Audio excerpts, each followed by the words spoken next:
Welcome back, leaders. Today's video is going to be another introduction to another course, a second free course, and it's all about habits. And I'm getting most of these info from the book I read. It's called Atomic Habits, and I'm going to be teaching you how you can build habits quick, how you can fix and quit your bad habits, and how you can become someone you always wanted to be with the habits you desire. I'm going to be explaining to you the basics of habits and how habits shape your identity, how habits work, and how habits help you become the person you want to be. So let's get straight into the video.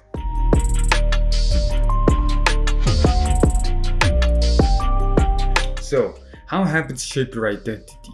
Your habits shape who you are and vice versa. For example, if you smoke, then you're a smoker, right? Smoking is the habit and smoker is the identity. So, for example, if there are two people who already smoke but they want to quit smoking, one of them says, I want to stop smoking, and the other says, I'm not a smoker.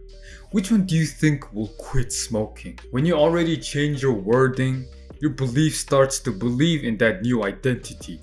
So the ultimate goal of habits is to become that identity, become that person. And I'll explain to you. If I had a goal to read 20 books this year, then my goal would ultimately be become a reader. If my goal was to learn to play the guitar, it would turn into become a guitarist. And if my goal was to work out and eat healthy, well then it would become a fit person. You need to be striving to be someone rather than having something. That's the ultimate goal of habits. Because when your behavior and your identity starts to align, you're just simply acting as the person you always believed yourself to be. And this becomes a feedback loop. It's like, for example, when I say I'm working out, and then it's giving a feedback to I'm a healthy person.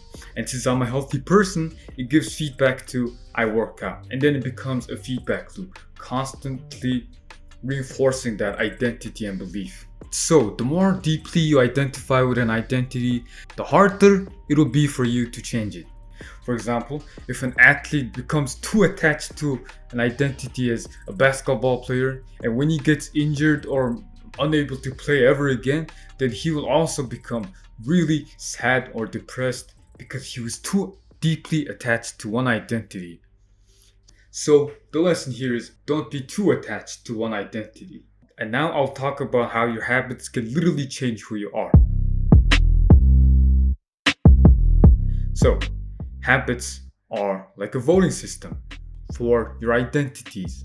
What I mean by this is, imagine there are two candidates, but it's inside you. One of the candidates is a healthy person, and the other candidate is an unhealthy person. So each time you perform one habit, such as workout, then that would cast a vote to the healthy candidate. But if you do an unhealthy habit, like eat sugary shit, then it'll cast a vote to the unhealthy person. And every time you make a choice, your identity gets votes. So over time, the identity with the most votes will win, and you will identify as that person more than the other one. So every action and habit you perform and take matters because it literally changes your identity over time, even if you may not realize it in the present moment. But it's still working in the background, casting votes to whatever identity you wish to become. And the goal is to keep the votes for the person you want to be higher than the person you don't want to be. If you want to quit a bad habit and start making new good habits, you'll essentially have to follow just two steps. Firstly, decide who you want to become. Decide your identity. For example, become a very good guitarist, become a very talented artist, become a billionaire.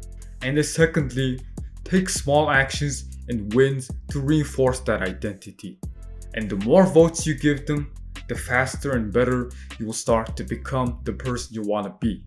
And to sum it all up, habits are about becoming someone rather than having and or achieving something. It's about becoming someone rather than achieving something. That's all that habits really is, actually.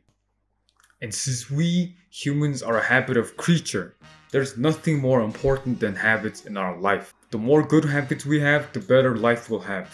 The more bad habits we'll have, the shittier life we'll have. Every habit and action we take matters into the quality of our life, and it'll decide who we become or what life we're going to live. There are 4 laws to building good habits, 4 stages. The first stage is cue. The second stage is craving. The third stage is response. And the fourth and final stage is the reward. To build good habits and quit bad ones, you need to have these corresponding actions. On the cue, if you want to create a new good habit, you need to make it obvious. If you want to quit a bad habit, you need to make it invisible.